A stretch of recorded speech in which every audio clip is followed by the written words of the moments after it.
Hello and welcome back to the Making Fire podcast. This is a podcast where two longtime besties talk about their favorite TV show, Survivor. This week we are covering the first episode of Survivor Heroes versus Villains. I'm so excited. But before we get into it, I have to ask on this beautiful June day, Riley, how are you? I have one thing to say. Be who you are when you pride.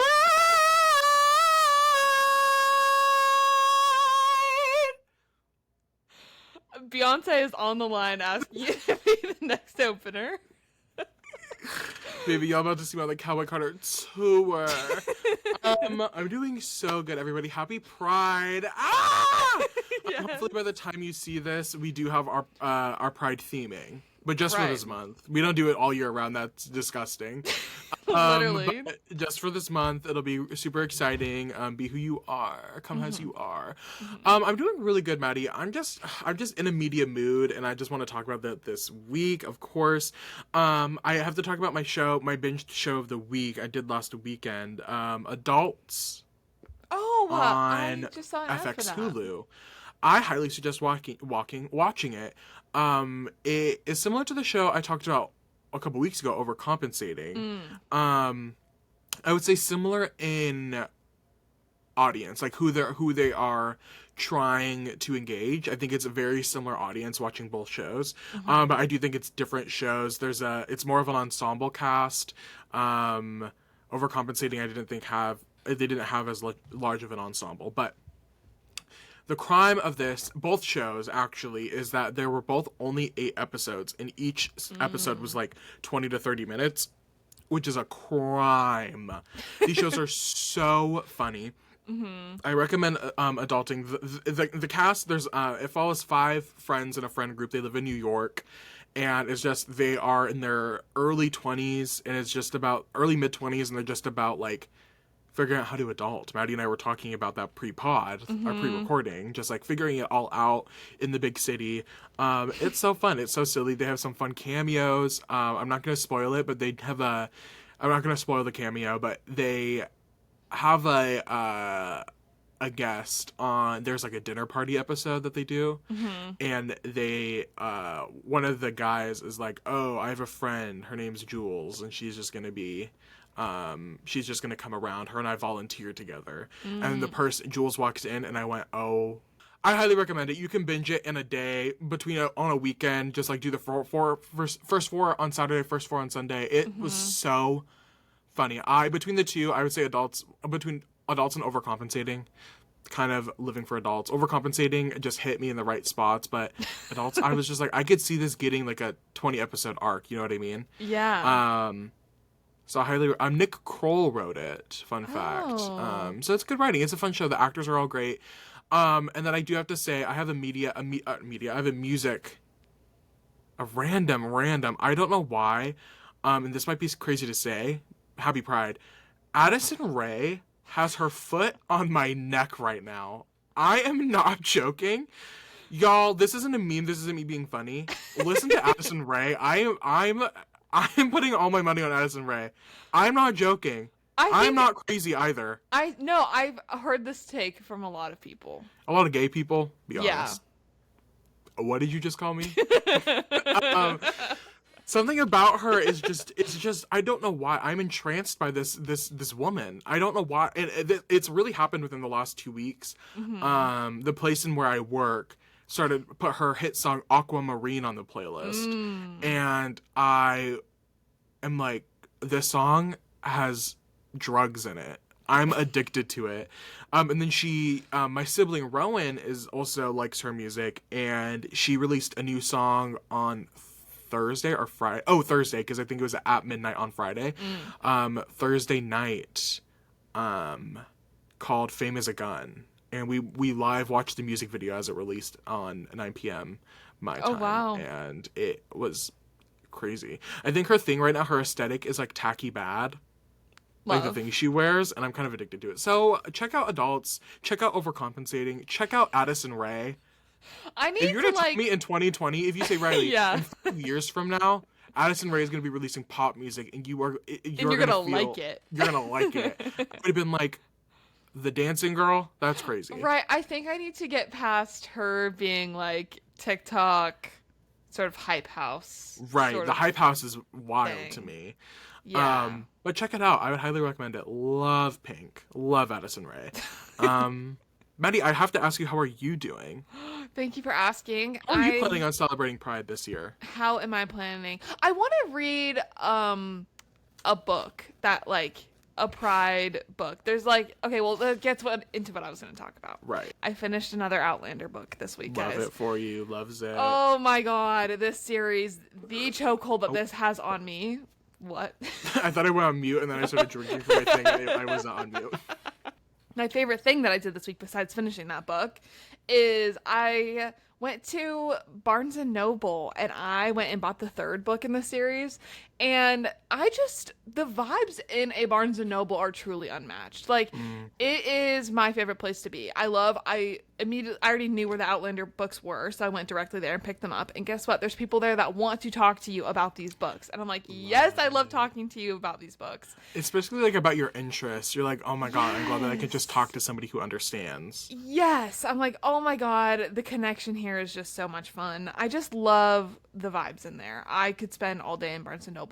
But they had a whole like Pride collection that the employees of this Barnes and Noble had sourced, and I was like, you know what, after I finish this next Outlander book that I purchased, I think I want to read one of those before the end of the month, because some of them looked really good. I just was in the market for one single book yesterday, but that is what I want to do to celebrate Pride this month. Anyways. You have a gay best friend, and you didn't ask me for any book recommendations. Do you have book recommendations? If you want some queer books, yes, I think a good classic is Giovanni's Room by James Baldwin. Okay, but that one is sad. That one is very sad. That's very sad. That is okay. I want to say that is the issue that I was running into It's as a lot. I was skimming the backs of the books while I was at Barnes and Noble yesterday. I was like, I need to put in some research into this because why do gay people always cry? Like, why do the gay people always have to be the ones crying? I know. I was like, I kind of want like a more fun, uplifting book. Right. So if you have any recommendations in that realm, I didn't necessarily see any off the top of the list. Right. Sort of all mine are probably a little sad. But what was it called? Giovanni's Room by James Baldwin. I would also recommend this one it has queer characters, but it's not necessarily a queer story. But Homegoing by Yajiasi. That is a really good book. That book goes through. It's hard to explain. What? That book looks crazy. It is really good. There's queer characters in it. One of my favorite queer characters written is in that book. I really enjoyed it, so I would recommend that. If you're looking for a fun book, it is a little spicy, but Red, White, and Royal Blue, I think, by Casey McQuinnan, is that one was like a big 2021 book. There's a movie that goes along with it, so you can read the book and then watch the movie. They're releasing a second movie that is like its own thing, not based on the book, so that's so cool. It is a little spicy in some moments, but that one, it's like silly. There's silly stuff. Okay. There is some moments where it gets like angsty and like sad, but and, like, I'm fine it's a with love that. story. It's like a nice love story. Okay, see, and I think that's more of what I'm looking for. So. And that's very MLM. There's a lot of WLW, a lot of women love women. Most of my stuff is mostly men love men because. Mm-hmm. But, because why? Well, I plead the Fifth Amendment. I not say anything in the sense that it could incriminate me. Okay. But those are some fun book recommendations, I guess. Thank you for those recommendations. I'll probably read the Red, White, and Royal Blue one, especially because I like reading books that I'm able to talk about with other people. Yes. So lots of people, yeah. Well, I'll probably buy that maybe today. I'd recommend it. It's fun. Well, thank you. Anyway, yeah. Anyways, yeah. Well, thank you for that. And Do you have any thoughts before we jump into the episode? I just have to say, the season is always so special to me. One of my favorite players is Sandra, and I think I've shown this already once on the podcast, but I love to do it. I have met the queen herself. It is a Polaroid picture. Yeah. Oh my god, be who you are, be who you are. Look at the little. Anyway, it's kind of blurry, but that's me and Sandra. Oh, there, you can see it. She signed it so Sassy cute. Sandra the Great or Sassy Sandra the Best. Oh no, Sassy Sandra the Queen. Of course, the Queen stays queen. There's me and the Queen That is at a such bar. a good picture. She did a little meet and greet at a restaurant near me, but it was so good. We got to, me and Rowan, my sibling Rowan, went and we had dinner, and she was talking all about Survivor. At the time, her daughter was on an Australian Survivor season, the one without, like, the Heroes versus Villains one. Mm-hmm. It was really exciting, really fun. We got there late, though, just because of, like, my work schedule that day. And so by the time everybody left, it was we were still eating dinner, and other stuff, people had wrapped up and left, and she was sitting down and eating dinner. And she invited us to sit with her. That is so special. We got to sit with her and talk with her, just, I guess, 2-on-1, because everybody else had left. Rowan is critically allergic to shellfish, and she was eating shrimp, and so it was Rowan a said, little. "Love you, queen. Gonna keep a distance." Yeah, gotta keep a distance. And then we were talking about Australian Survivor. Rowan hasn't watched Australian Survivor, and I kept asking her questions. I was like, "Well, what do you blah blah blah? Like, how do you feel?" And we were talking. Sandra obviously is a huge Survivor fan. I think you can tell in this first episode of Heroes vs. Villains. Sandra loves Survivor, and so we were talking about it, and Rowan wasn't contributing anything. At one point she goes, "You don't know what we're talking about, do you?" And she goes, "Be honest." And Rowan was like, "No, I've never seen it. I don't know what you guys are talking about." But yeah, I love Sandra. The queen stays queen. Well, thank you for that little story. You're so welcome. Well, okay, let's jump into the episode. What an all-star cast. What an all-star cast. What a crazy way to jump back into, like, old era Survivor. It's so fun. Right. So, which is crazy, because at the moment, like, it doesn't necessarily feel so old. No. But it's the HD of it all. The 2010. HD of it all. I know. Yeah. Yeah, okay, so we open on the cast pulling up in these, like, military-looking helicopters. The birds. Yeah. And we hear from a lot of people on coming back and getting another chance to play the game and, reflections on their first game and if they're going to play, a similar or different game. And I just had to quote my favorite quote from Sandra. "Last time I was mean, this time I'm meaner." My favorite part of that quote. I forget how many iconic quotes just come from this season alone, but this first episode, there are some great iconic moments. But last time I mean, this time I mean her, and then she pauses and says, "I'll lie, I don't care, but I'll make up a good lie." I'll make up a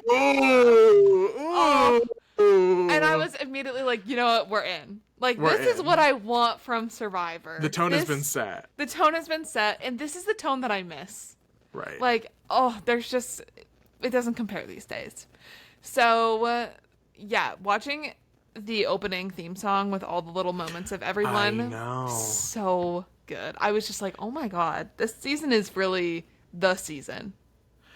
One of my other favorite quotes from this opening, because a lot of people get a little opening monologue moment. Yeah. I think Sari also has an iconic one where she says, "I'm a gangster in an Oprah suit." Yeah. It is so iconic. Like, such a good quote. Yeah.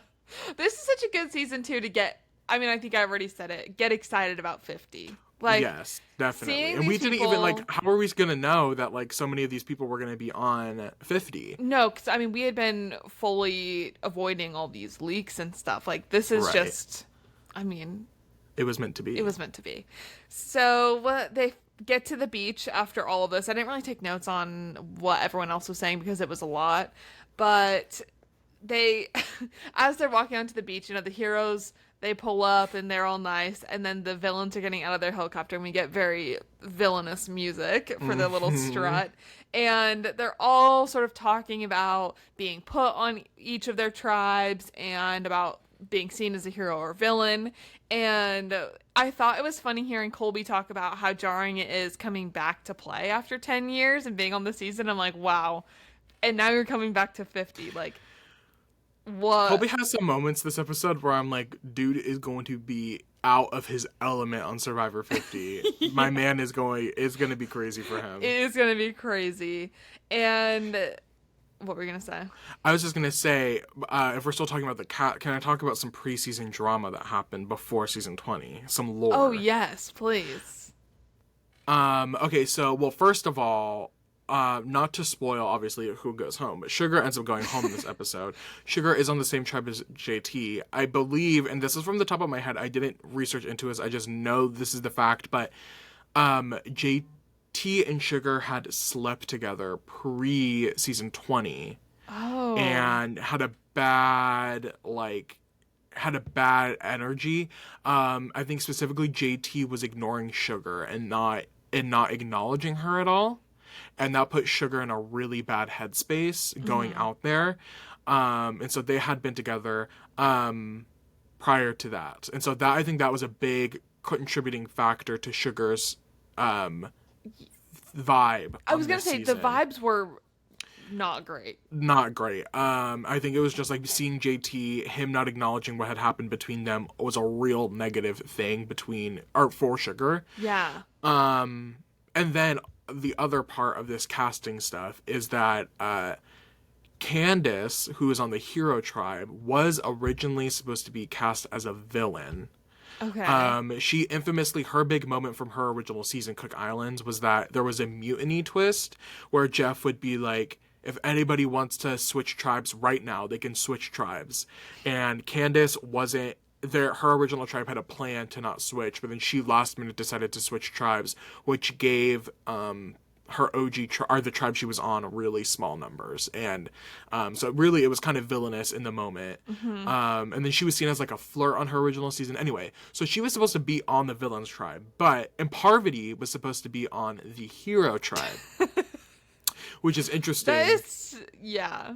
But then casting realized there were too many Micronesia people, James, Sari, Amanda, and Parv, on the Hero Tribe. Yeah. So then they switched Candace and Parv and put Parv on the Villains Tribe. But then it's interesting because, like, why are Sari and Amanda on, like, you can make an argument for Amanda being on the Heroes Tribe, maybe, but Sari is like, if you're basing it off of that performance. If you're basing it off of Micronesia, definitely should be a villain. If you're basing it off of Exile Island, Panama, her being a hero makes sense. Yeah. But her general story being like the one who got off the couch, okay, if you're thinking about storylines, maybe yes. I also think she just gives a more like a friendly, I don't know, like the right word, like her vibe feels more hero. Right. Like in how she talks to people. Right. Just her energy, I would say. Wow. So that's just some casting drama. And then also, like, obviously, they don't know who Russell is. And Russell had gone from Samoa, which was season 19, and then immediately went out to film Heroes vs. Villains. His season hadn't aired yet. Nobody knew who he was. And so I think pre-season, a lot, like when they were at Ponderosa before they went out to film, a lot of people thought that he was a hero, that he was going to be on the Heroes Tribe, and then were shocked day of to see him go onto the Villains Tribe. And then Jeff, as we see on the marooning, Jeff is like, how does it feel to be one of the top 10 most notorious villains of all time? And then there's kind of a shocked response from everybody because it's like his season hasn't even aired yet, and producers are confidently putting him in the top 10 most crazy villains of all time. That's so interesting. Yeah. Because, I mean, we'll get to it, but, I mean, really the second he hits his beach, he really leans into this, and then everyone's like, oh, I don't want to play against this guy. I think he played into it too preseason. I remember hearing stories about how he, like, flying out there, he carried a Bible with him and would read the Bible while they were at Ponderosa, like, preseason, to really get this energy that he was a good person. That's so funny. That's so villainous. It is so villainous. So, just an interesting casting stories all around, you know? Yeah. Well, thank you for the context and information. I think that's You're really so helpful welcome. going into it. Okay. Well, yeah, we hear from, like, a bunch of people on the villain tribe, Sandra, Courtney, Coach, and more, about how they're like, I don't think I necessarily belong on the villains tribe. I think Sandra was dead-ass serious. I think Sandra was like, I don't know why I'm on the villain tribe. Yeah, but I'm like, that's crazy. But really, the main person who's like, no, I'm exactly where I belong is Jerry Manthey. Of course. I think the saddest I'm gonna feel watching this season is not having Jerry on season 50. Like, I'm gonna watch this and be like, this is the last time we see Jerry. That's criminal. Yeah. OG villain. OG villain. Like, she is too good. And, like, the character that she brings into it, just right off the bat, so good. Right. So, yeah. Then there's some more banter between the tribes, of course, like, as there would be with people being placed on a hero tribe versus a villain tribe, you know, leaning into all of that. But then we get to the marooning challenge where it just, like, gets crazy really fast. So back when Survivor really cared about its theming and the players were really in. You want someone to do the theming, you put Rupert on a cast. Rupert will go all in on a theme. He will go all in on a theme. Yes. Damn, I miss it. I miss it too. The theme just like we've said it a million times. It just gives them something to unite over and like a common thing of like, yes, we're whatever. Anyways, so this marooning reward challenge for Flint, they have to go 2v2 to dig up a bag and then get it back to their mat.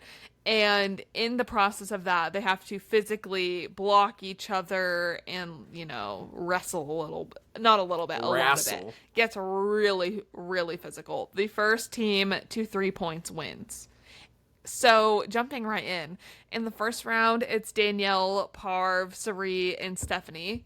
And Danielle gets it for the villains right off the bat and gets the bag. And already, tops are being pulled down. It's getting crazy. And Stephanie's shoulder pops out of place, which medical has to step in to fix. Did you see the drama this week with Stephanie? No. Okay, now let's jump to some season 50 casting drama real quick. Remember last week I was wondering, oh, Sari and Steph are friends. They've been on so many times. Fun fact, they're not friends. And Stephanie was pre-gaming so hard against Sari, trying to get as many numbers as she could to get Sari out as quick as possible on season 50. And it was exposed by Eliza, who was on Micronesia with Sari. Yeah. And Eliza released a whole tell-all on her Patreon. I'm not paying for it. But basically, exposing Stephanie as a MAGA conservative who was doing everything in her power to get Sari out of the island. And Eliza posted something that said, you think that you basically saying you don't think Sari knew what was going on, but she knew exactly what was going on and is prepared to fight against everything that you have put together. Oh my god. So Stephanie, not friends with Sari, and is in fact trying to get her out as quick as possible and try to connect with as many people as possible to make that happen. Oh my god. So we redact that. What did you say? We redact. Oh, our statements podcast from last episode. I know, it was the whole 180. I was like, maybe they're friends, and Sari was like, I only play as Stephanie will play. That's so no. crazy. That's crazy. So dumb. Right. And so now I'm like, Stephanie, honestly, I don't really care that you broke your shoulder. Yeah. No, literally. I don't care that you broke your elbow. I don't care. Like, I literally don't care. Karma from 10 years in the future. 15 years in the future. Yeah, exactly. Wow. Okay. Well, the next round is Amanda and JT versus Randy and Jerry. And JT puts Randy into this, like, hog hold. This, like, we just get to see... We got some country boys on this season. It gets real country real fast. Country girl, shake it for me, girl. Yeah. So... Then, once the bag gets dug up, the heroes score a point after all this, basically. Not much going on there. Then, the third round is Coach and Russell versus Colby and Tom. This round was full-on wrestling. And Jeff is even having to yell at them to play fair. And specifically Russell. Specifically, shocker. You know, and this just does not happen anymore. on No, Survivor. I was watching this. I was like, the girls don't get dirty like this anymore. The girls do not get dirty like this. No, and then one of the biggest moments is Coach then, with like Colby underneath him, basically forces Colby to carry the bag to the villain's mat. Which is crazy. There had to have been a better strategy. You know what the better strategy would have been? Was for Colby to drop the bag. And Coach, let's go with you. And then you just drag Coach to the other side. Exactly. Like, I think that's what I would have tried to do, is drop it. Obviously, Coach or someone is then going to have to get up and go for it. Then you grab Coach. Like, grab him by the legs. Right. Yeah. That man cannot be that much stronger than you. No, and this You were moment just in a precarious position where Colby was on the bottom bunk and and Coach was on the top bunk. Yeah. In this moment, Colby took a big hit to his ego with this. Let's just say this was rough to witness. Let's just say the devil made me do it. Right. So now the score is 2-1 villains, and then the fourth round. One of the most infamous moments, literally on Survivor, like people still talk about.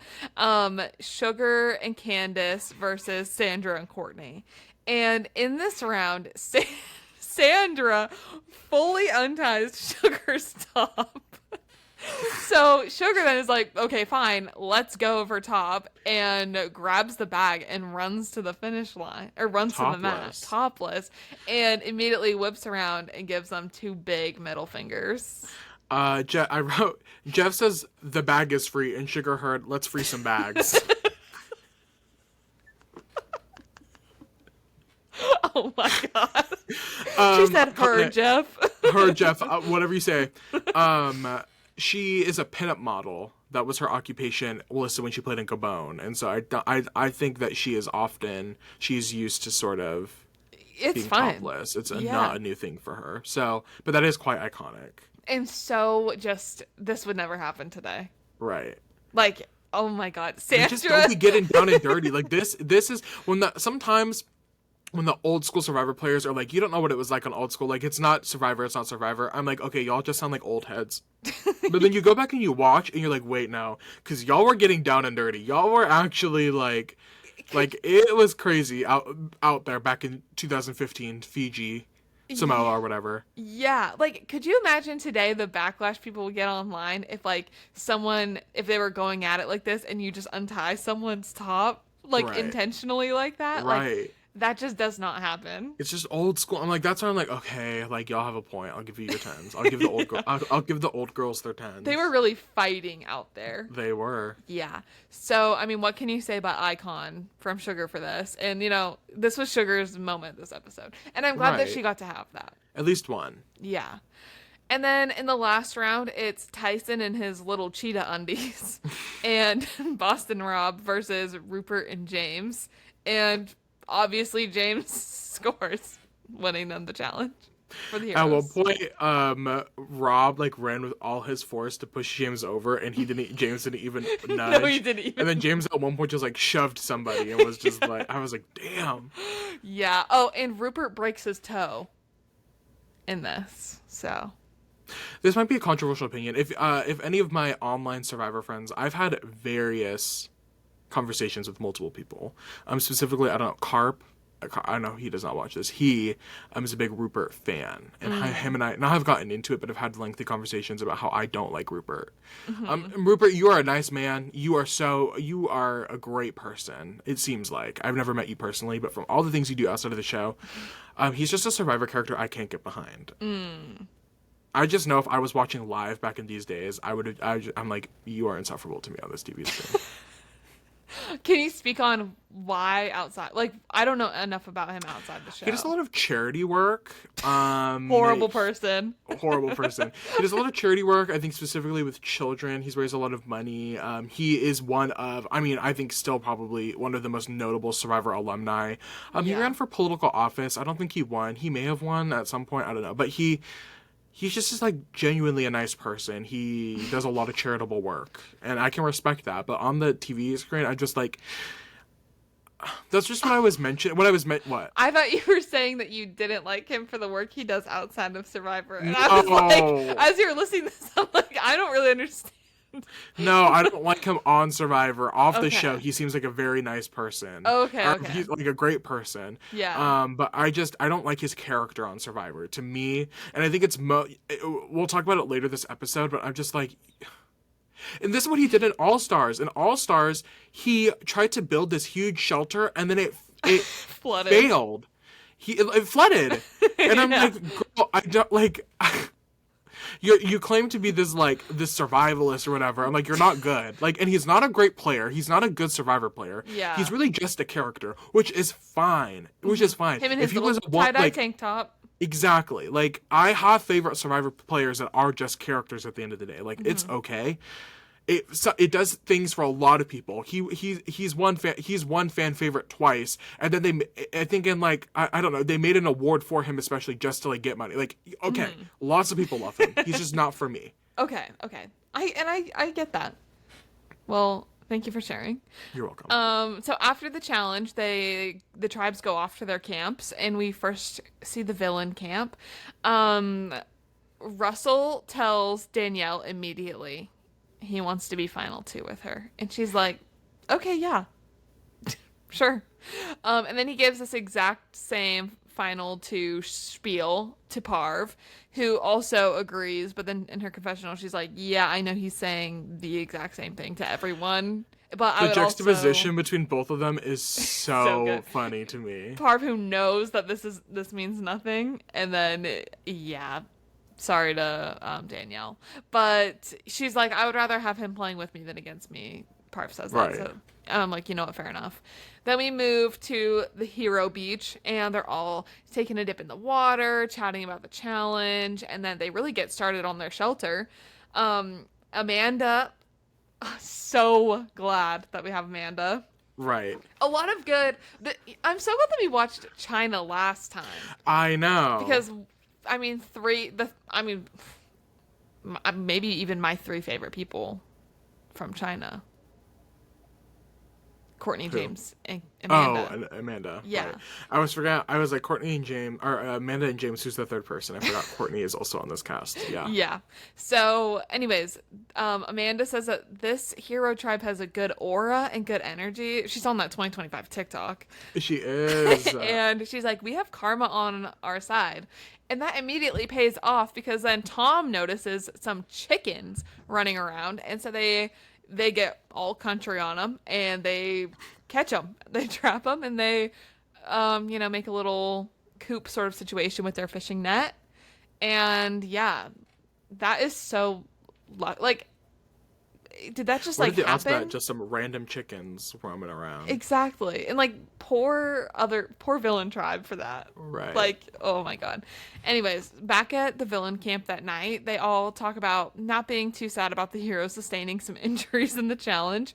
And Coach is feeling really good about getting Colby to carry the bag to the mat for him. That was a big ego boost for Coach. And then we flash forward to the morning, and the villains are getting started working on their shelter and chatting, and Jerry and Coach are feeling a little bit of spark, a little bit of connection Sparks fly. between each It's other. like electricity. I might die. And they talk about, let's keep these feelings on the DL. We don't want people knowing that we're tight like this. So Spoiler alert. Does Yeah. not work out. yeah. So then we move back to the Hero Beach, and JT and James are chatting and forming an alliance. And JT in his confessional says that he wants to sort of be in an alliance with everyone throughout the game, but he wants to play, he wants to put his integrity aside a little bit this time, which is I don't know. It's interesting seeing him come back too. I don't know. I mean, it's interesting because it worked so well for him last time. Like, he played such a great, not honest game, but, like, likable. Like, he just... very likable. With people just liking him. And I think he's banking on that likability to be more villainous this time. But, I don't know. I would just keep thinking, because his season would have been the last season that they all watched before he went out, or before they went out really? to film, I believe, or it was recent. airing. Because he was season 18. And so this is season 20. So it probably they had just seen it. Maybe they didn't see it finish, but really, I mean, like his whole thing, he won the game basically going in on Steven at the end of the final tribal council. Like his ability to lie and make Steven look bad was really his ultimate, like, that was his best move of the game. Yeah. So it'd be interesting to see if people are like, okay, can we fully trust him, knowing that he really can, he has an ability to do it. Yeah. And he knows when to do it, which is the scariest part. Yes. I don't know. Especially for a guy that he looks just so, country nice. Right, like, boy next door. He has this whole other layer to him. Right, he's a freak in the... Never mind. So then Colby and Candace are talking about what they know about everyone on their tribe and all of the already formed connections between people, like Amanda and James, Sari and Amanda, Tom and Stephanie, and like all the in-between.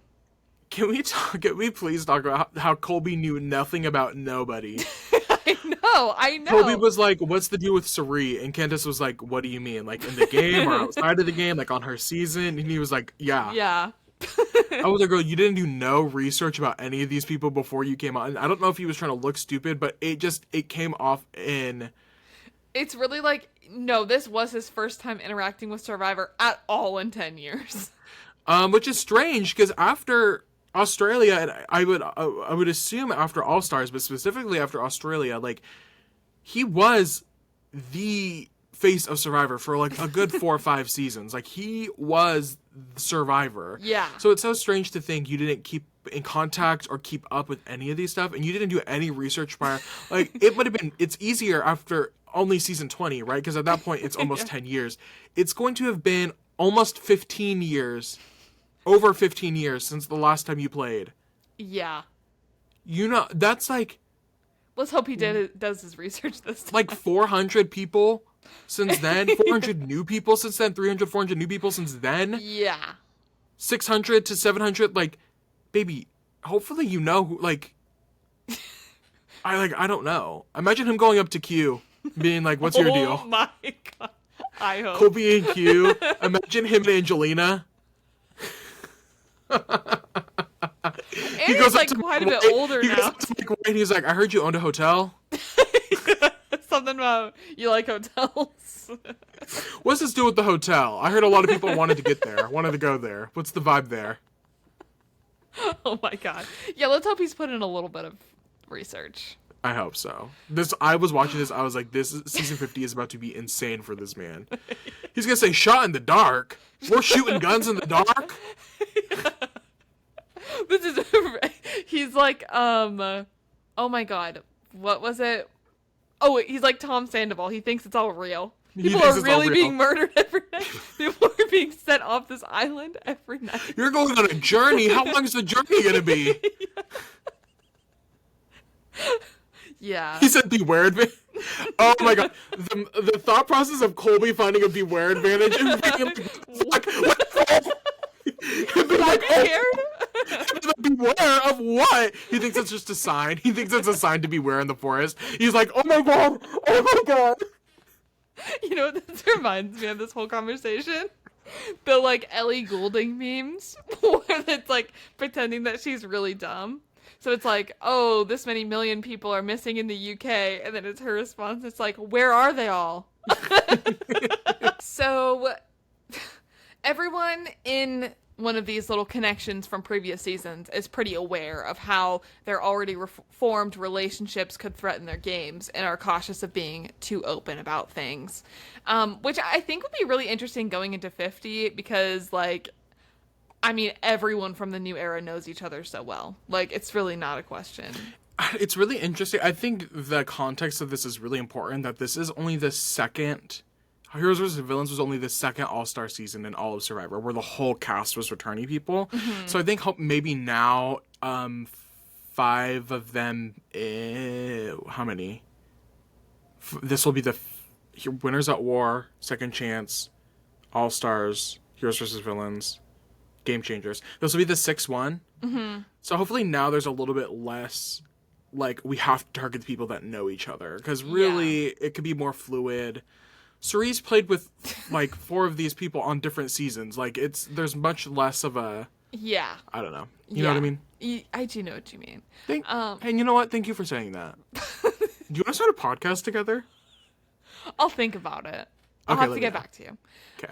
But then JT at this point is like, yeah, I'm willing to sacrifice this time around and put my hero reputation on the line to win. Sure.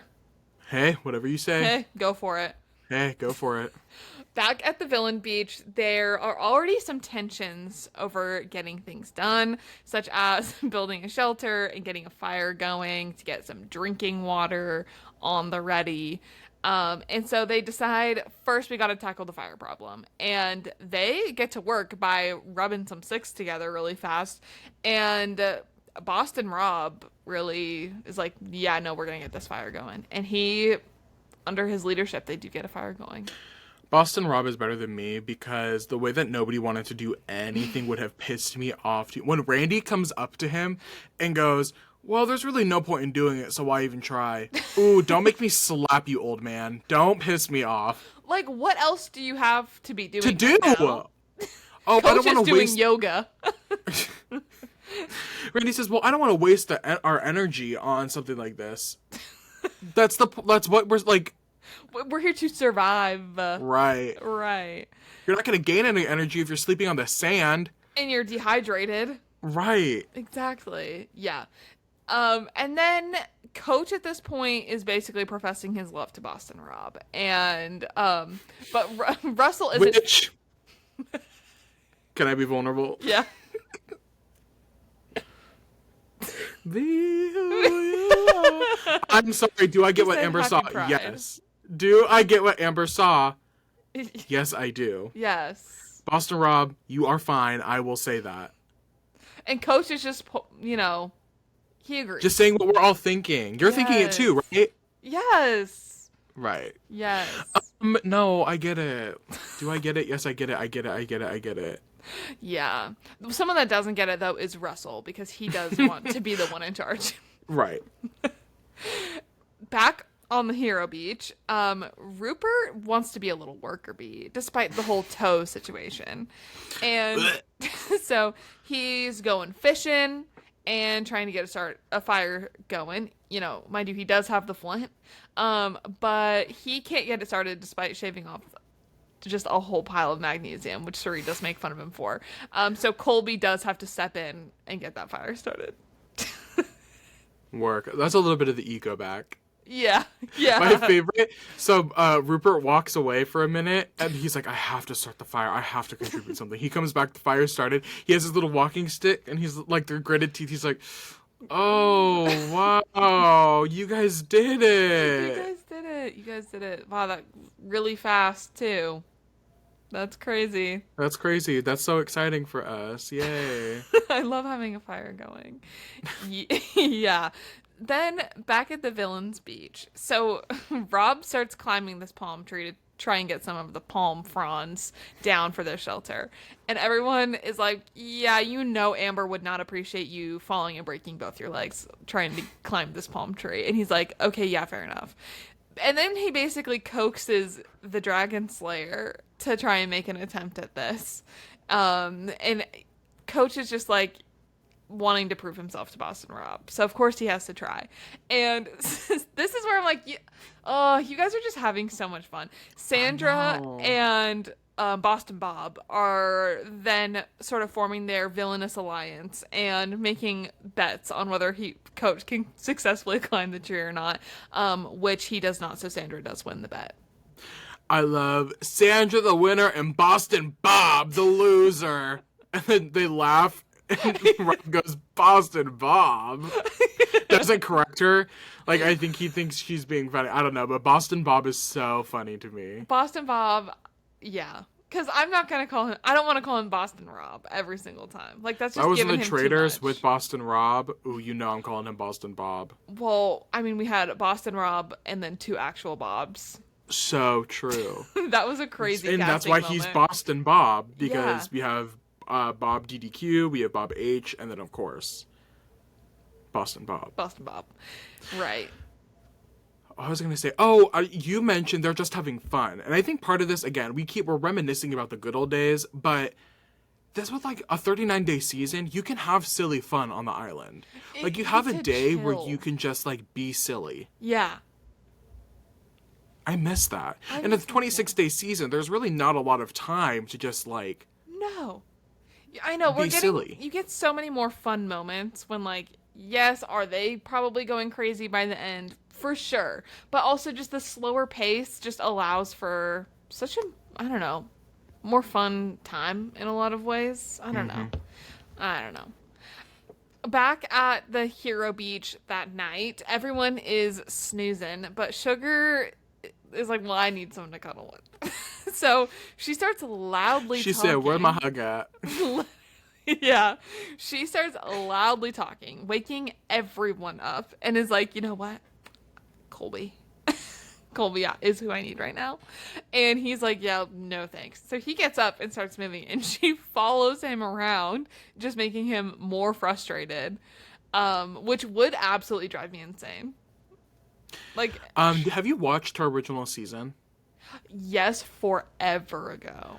Forever Gabon. She infamously, Bob wins that season, primarily because Sugar's dad had died recently, and she really saw her dad in Bob and like stuck with him the whole way because of that. Yeah. And so her needing like a man to be with like is, I think, just sort of a cycle again. And then JT is there as well. Like I think there's just a lot of outside context to the way that Sugar acts this episode that we as an audience aren't privy on.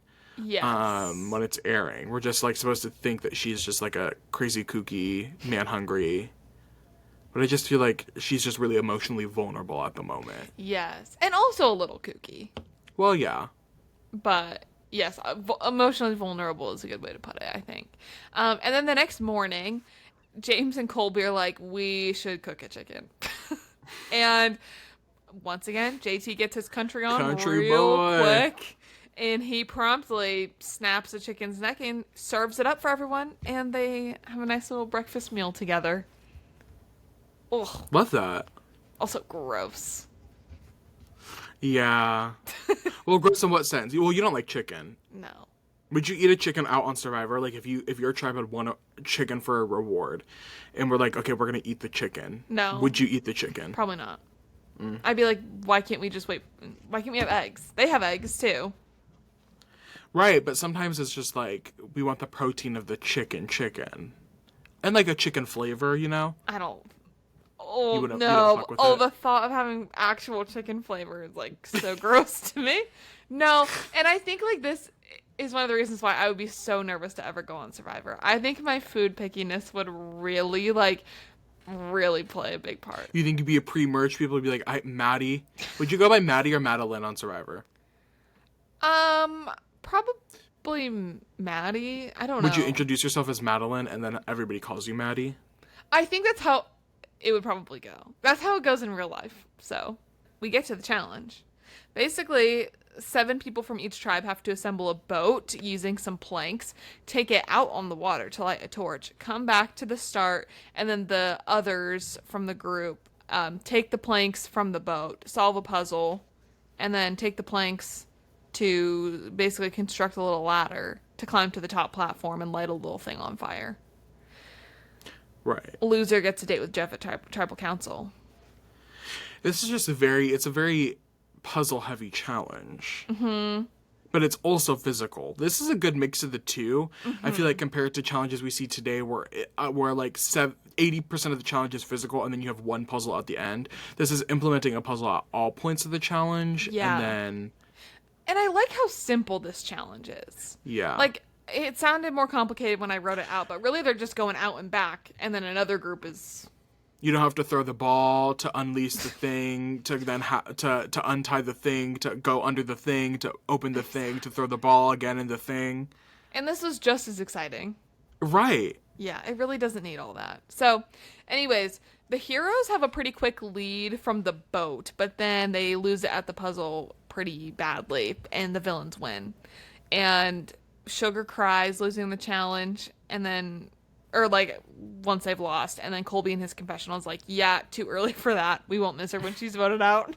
That's crazy work. Yeah. And Jeff, why'd you have to throw Sugar under the bus? Right on cue, Sugar crying is what he says. That is crazy work. This Jeff just is a thing of the past. It is. Can we talk? I don't know if we're ready to have this conversation.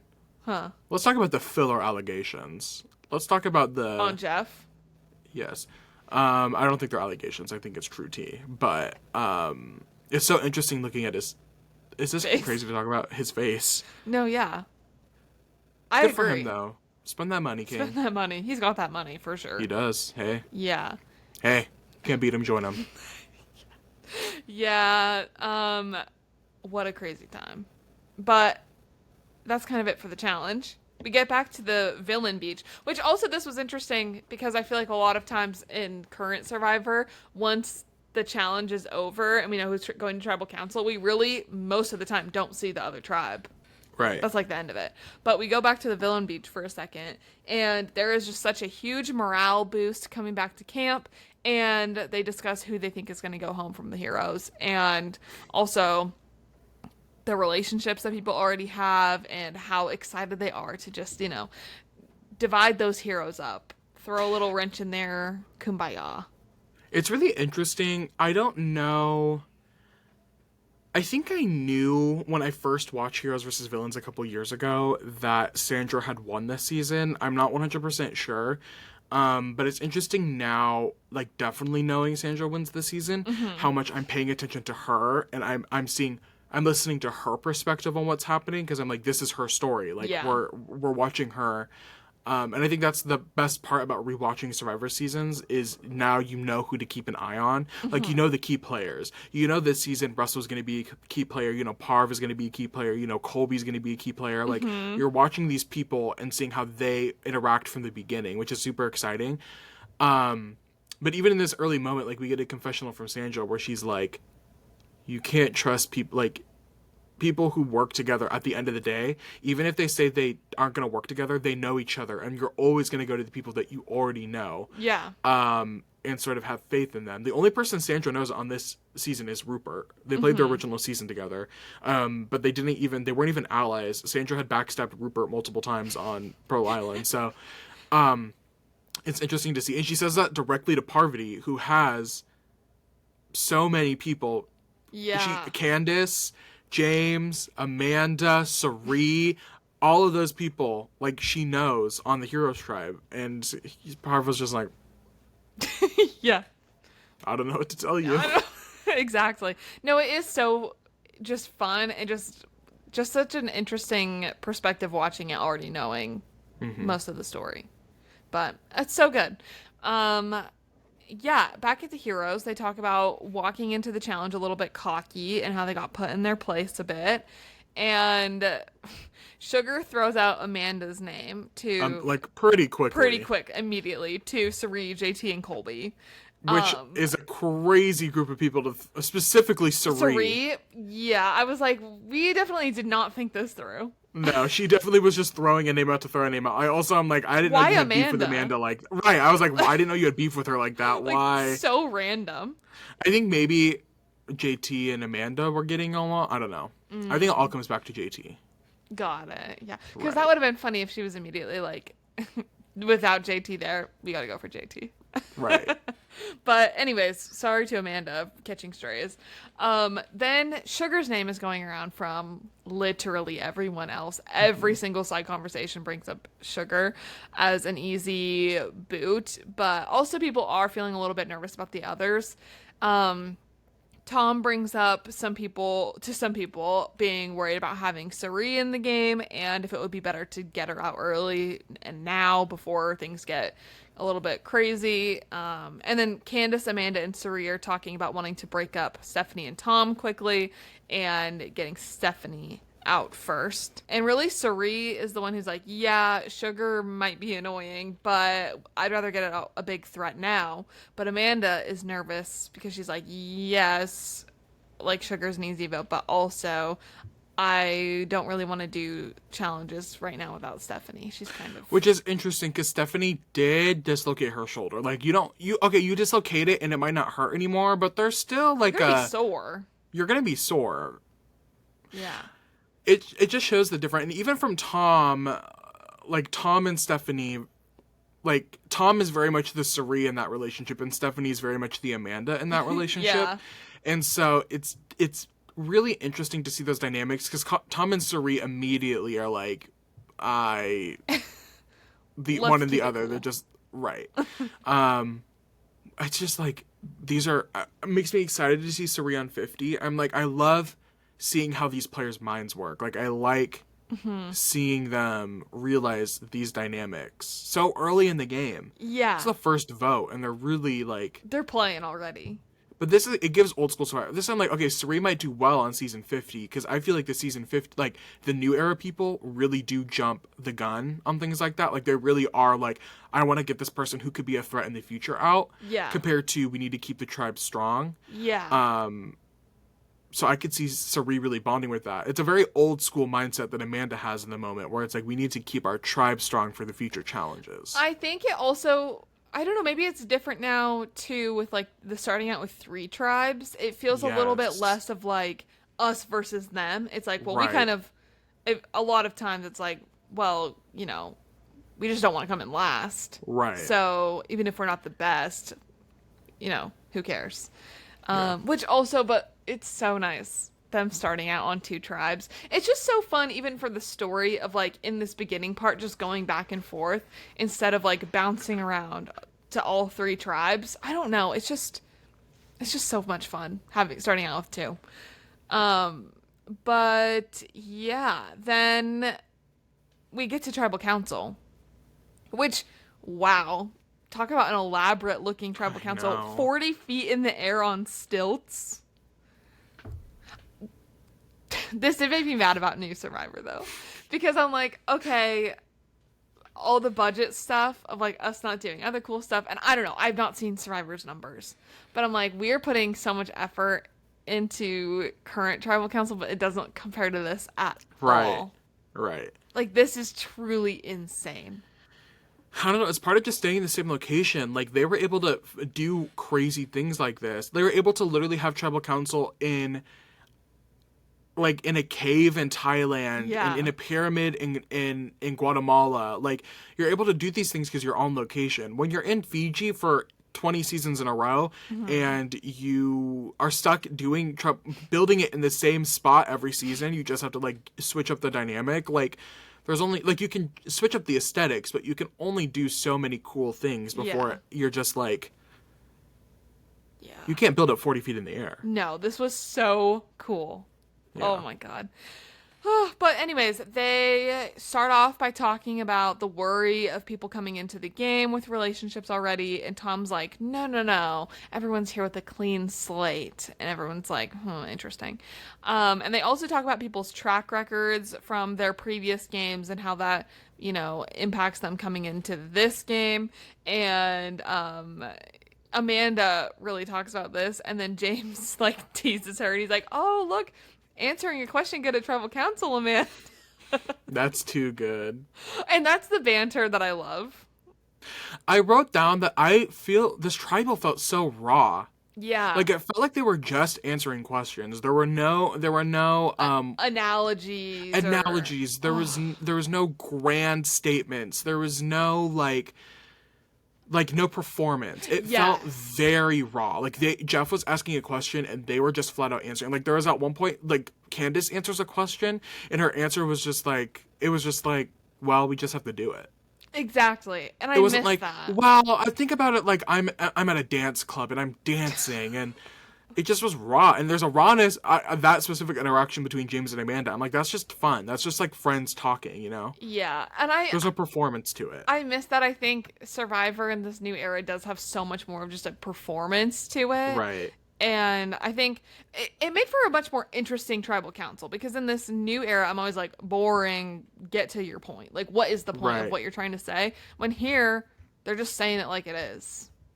But I bet that and I'm sure you would agree that it's just with time. Like, now that's just what we always get as analogies. But I bet you when it first started, like, I don't know, Edge of Extinction, like in the mid 30s, when it really started becoming this like performance piece where people were really going all out, it was like, oh, this is exact like in Game Changers or like Second Chances, when the first like live tribal happens, like that's really exciting. You're like, oh my god, what's happening?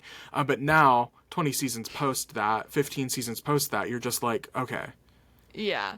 I hope just some of answer these, the question. I hope these old school people really just get to the point. And I hope, I hope there's some fun banter and they make fun of the new era people for how they answer their tribal Right. questions. We need to do, Right. I need a post 50 tribal revamp Right. on this conversation. So yeah. I'm sorry. I'm just thinking about all these people interacting with each other. You can cut this if you want. I don't think you should. My friend Austin sent me a post yesterday on Instagram from a clip of Stephanie in Guatemala, because all these MAGA allegations are coming out right now. Yeah. And the text to the video says, Stephanie when Charlie starts making Taylor Swift references. And this is, I can't stand it. Right, like, get over it. It's so gay. Wait, It's so gay. I can't stand it. Right, like, get over it. it's gay. It's Get so over gay. it. Like, imagining Stephanie and Charlie on the island together, and Stephanie's at Tribal Council, and Charlie's just like, well, if you think about it, it's like a Taylor Swift song. And then Stephanie's just like, stop with the fruitiness. I'm sick of it. Let's just vote Suri out and get this over with. That would be great. Yeah, let's just vote Suri. Why are we even having this conversation? Why are we having this conversation? We all know we're voting for Suri. That's what you promised me, right? You promised me preseason you were voting for Suri, right? That would be so crazy. Yeah. Imagine they're sitting on the beach having a, second of downtime, and Charlie's like, hey, does anyone want to play that game that I played last time where we, name songs? Like, you name another artist and I just keep naming Taylor Swift songs? She's like, no, I don't, actually. No, I don't. Also, what the fuck is the sanctuary where good things happen? I'm so excited. I'm so excited. I'm so excited. Okay. Jeff also has Suri defend herself coming into the game for a third time, and she's like, well, we're all sort of threatening in this game. That's sort of why we're here. So I don't Right. think I really have anything more than other people. And I thought that was a pretty good answer. Because, yeah, this is a very, threatening group of people. No, it is. It would be a very, what's the word I'm looking for? All of these people, they are here for a reason. They are. All of them are notable people in their own ways. Intimidating. A very intimidating group of people to play with. And I think that's what's going to make difference than season 50 than season 20, is that it's just a whole different group of resumes. Like, her tribe, you have JT and Tom who are winners. Colby, her, James, and Amanda have all played. This is their third time playing. Yeah. Rupert is a legend in his own right. And then that's 7 or 8 people out of the 10. And then you have Sugar and Candace. Yeah. Like, this is a stacked group of people. Yeah. On both tribes, too. Both tribes, yeah. Crazy. And then they also talk about their poor challenge performance and whether that should mean that, impact how they vote tonight, and whether, you want to think long-term or short-term challenge performance. And then we get to the vote. And, it's pretty cut and dry. Sugar is the first boot, and Amanda is going to go ahead and catch that stray vote from Sugar. My fun fact about Sugar, my favorite fact about her season, she's obviously an iconic character, Garden of Eden queen. She was on Garden of Eden before Lady Gaga even started that. Favorite fact about Sugar is that she never once, before this episode, ever got a vote for her. She went through the whole season and nobody ever voted her out. And then she made it to the final Tribal Council where nobody voted for her. She was a 0-vote finalist. Oh, wow. So never once had her name written down until the first episode of this season, where she was unanimously voted out. That is wow.